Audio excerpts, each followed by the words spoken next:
صلي على محمد.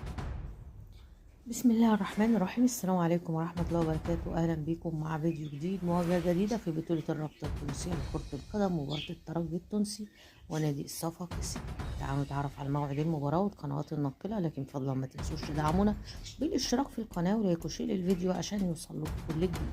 تنطلق على الملعب الأولمبي حماد العقربي مواجهة الترجي ونظيره الصفاقسي في الأسبوع 27 من بطولة الرابطة التونسية لكرة القدم، والتي تنطلق يوم الخميس الموافق 30/4/2026، على أن يتم بث صفارة بداية المباراة في 5:30 مساء بتوقيت القاهرة، وهيتم نقل المباراة عبر قناة الكاس الأولى بتعليق الكابتن هيكل الصغير، وسوف يدير اللقاء الحكم أمير يوسف.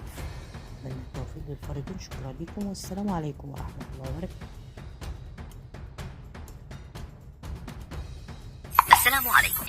لا تنسوا الاعجاب بالفيديو والاشتراك في القناة تشجيعا لنا لنستمر بنشر المزيد ان شاء الله.